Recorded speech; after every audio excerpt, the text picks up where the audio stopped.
every game you're going to get the team's best effort. They're going to come out energy. And are you guys matching that? And if not, what? They said you had a 6-hour practice. I mean, are you trying to get that? It wasn't a 6-hour practice, 6-hour day. Okay. So no. But the energy, I mean, are you guys matching that energy? If not, what? We didn't match it at all. You guys watched the game. We didn't have any energy. We were flat as could be. That's after a pretty good week of practice too. Yeah, that was, I believe it's the exception and the anomaly, but yeah, it was awful.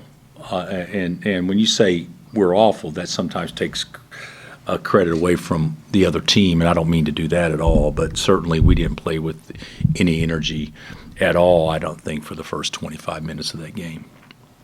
Yeah, and just kind of looking at Flory and Ryland's minutes, and obviously you didn't like what you saw last game with them. What are you kind of hoping to see in this coming game to kind of warrant the amount of minutes that they want to play and they've played the last couple of years? To warrant the amount of minutes that they want to play. Ryland and AJ. Oh, sorry, I didn't mean to say. Yeah, I to warrant. I don't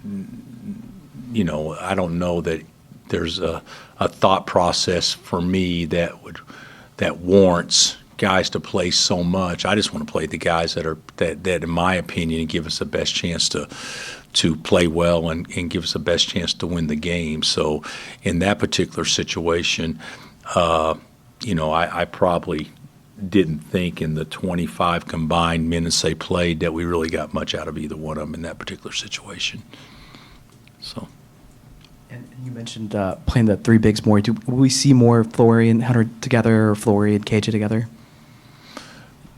Well, we've seen Flory and KJ together, and we've seen KJ and Hunter together. We just haven't seen Flory and Hunter together much. But to answer your question, yes, I think we could see more of that. We just got to figure out how to score that playing that way. But yeah, I think we could definitely see more of that. I thought Flory had a great last 15 minutes of the game. First half, I didn't think so at all. But I thought the second half he was really good. Really played well. Are there any other games in recent years where you've had a great week of practice leading up where it hasn't shown up the same way it did against West Virginia that come to mind at all? Well, I can't recall the exact situation. I think that happens all the time in sports. I mean, in golf, do you go out on the range and strike it really, really well, then you get on the golf course and somehow it doesn't translate? I mean, that happens. That's sports. But if you strike it really well on the range every day, there's a better chance you'll strike it on the course better, even though it's no guarantee. That's sports. I mean, and Dave played, so he knows. I mean, how many good practice days could you have on a Saturday lay an egg, or how many crap days can you have, and the next day, the quarterback and the running back's on point and you look pretty good. I mean, that happens all the time. So unfortunately, it shouldn't. But it did the other day. So, yes, there's been other times it's happened, and it could very easily happen again. But I'm a firm believer if you string and a large amount of good over not so good practice days, you'll have a much better chance to play well when you get to the. I actually think when we played North Carolina in the NCAA tournament in the finals, I actually thought we were playing good going into that first half. And we laid an egg. So, I mean, stuff like that happens. The problem is the reason why it happened was actually very low energy. That was, to me, was it. Bill, for 15 to 20 years, whatever, I don't know that any team at this level had as much success on the road as your guys. That road dog mentality. Is it a mentality? Is it just the players that you had, and how do you get that instilled in these guys? Well, the best home courts are the home courts where you have the best home team playing on it, players. The best way to win on the road is to have the best players playing on it. But to your point, there were years where we were, 7-2 or 8-1 in the league on the road, in a really good league. We obviously haven't been that but we haven't been as dominant a team the last 2 years as what we've been in other years too. So, but that doesn't mean we can't play to that level. But I actually think, Dave, to your point, I think is that you have to have that dog, tough, together, lack of a coach speak term, us against the world type mentality. On the road with this team, it may be even more important because we probably can't line up and just beat you because, you got Kansas on your chest. So if you have the best players and you have that mentality, then you're going to be pretty good. And that's what we've operated with a lot in the past. I think we got really good players. I don't think we have that mentality yet. So that's something that we have to do, wherever we play because the league's so good. But wherever we play, we have to have a mindset that we respect the situation, how other teams will be motivated to play against us, and the fact that we have proven to ourselves, multiple times now that being Kansas and showing up doesn't guarantee any success whatsoever. So that's the reality.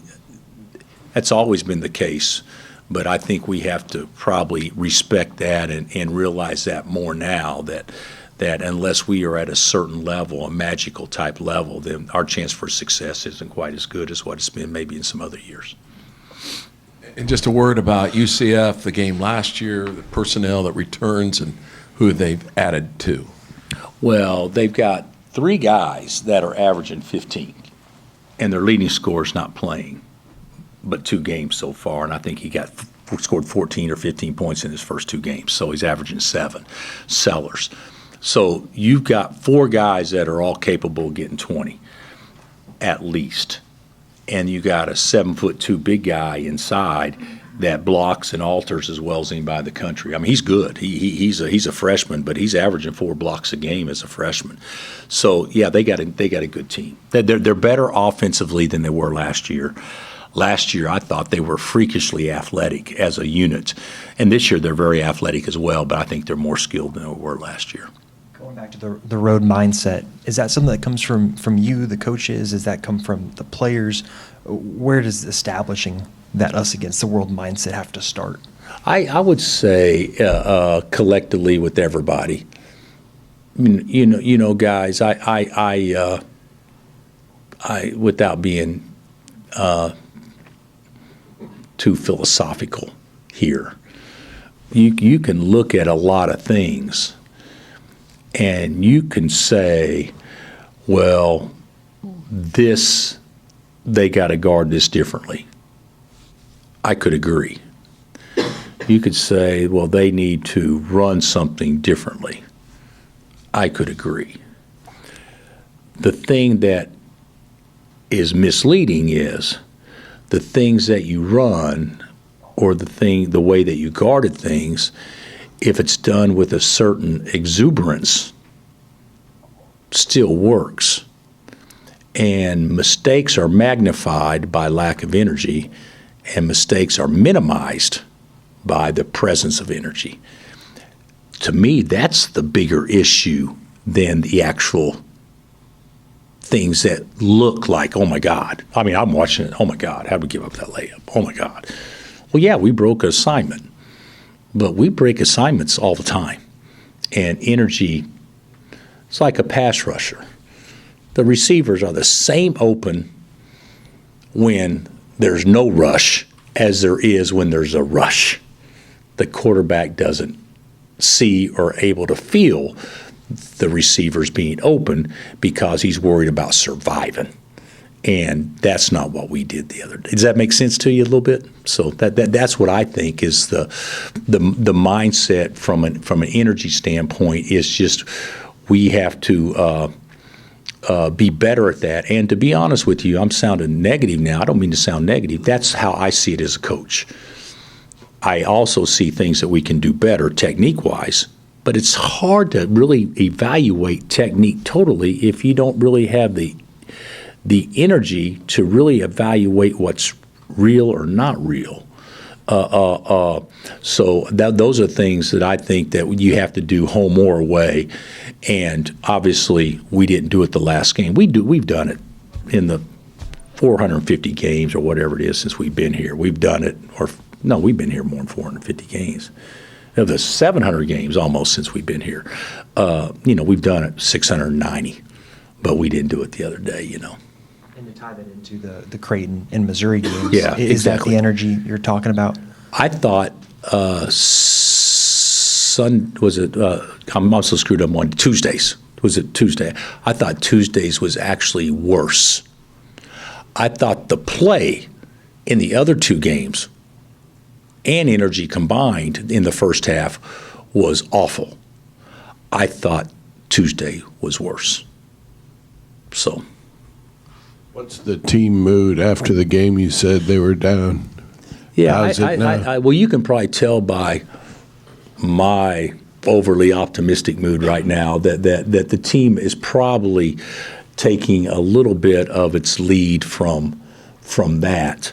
But to Shay's point earlier, I thought yesterday was really good. It was 6 hours, basically. I thought it was good, but it wasn't 6 hours all standing and on the court. There was a lot of film work and that kind of stuff.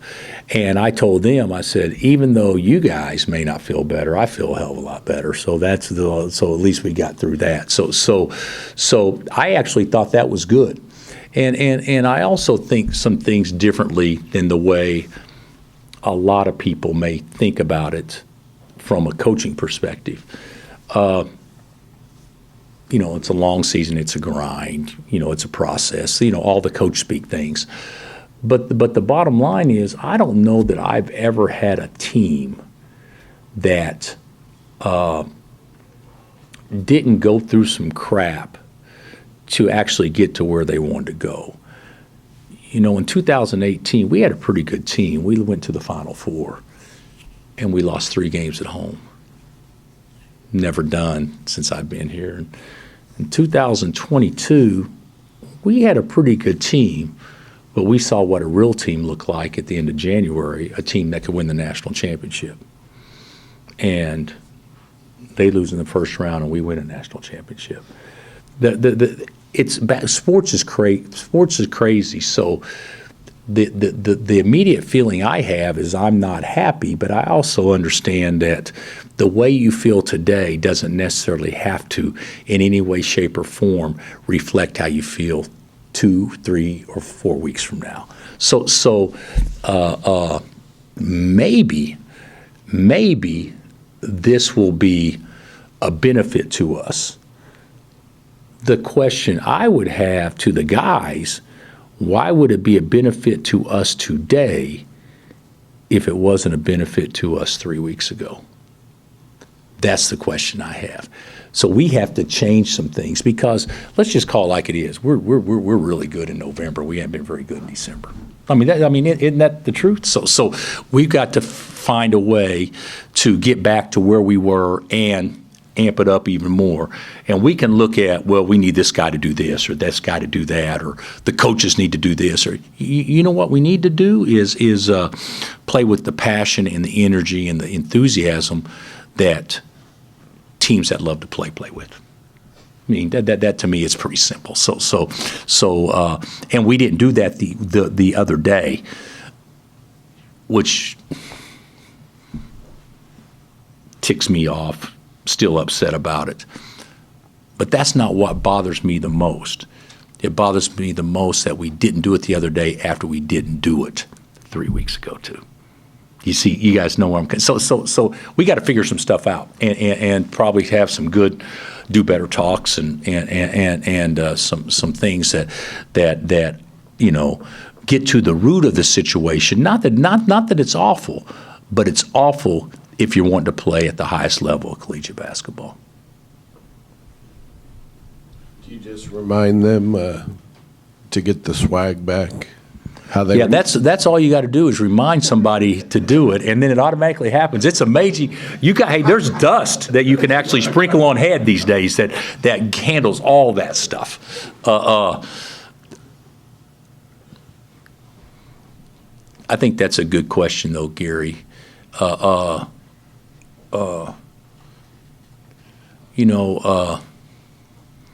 My personal opinion. Coaches' jobs to do everything they possibly can to do as you say. But there's a point in time where the ultimate responsibility also calls on individuals to give themselves the best chance to be able to play at the level and the confidence and the aggressiveness that you think the Magic Dust provides. I think it falls on both of us. I think it falls on the coaches, but I also think it falls, primarily on individuals as well. Except for energy, what was the technical reason for the bad 20-point half? Is it just that no second chances? You were just shooting, missing? And That's another great question. Doesn't energy create offensive rebounding? Doesn't energy create pace? Doesn't energy create how fast you run in transition? Doesn't energy dictate where you pick up and defensively? If the game plan is to make them feel us every possession, they never felt us the first half one time. I don't think we asked you about it last time. So just what's the status of Zach with his groin injury? It's not good. He's still not able to do anything. Whether or not or when he'll be back, I think is still up in the air. It's probably better than it was 3 weeks ago or 2 weeks ago, whenever it was, but it's still not close to the point where he could be out there in practice. Anything else? Thanks, Coach.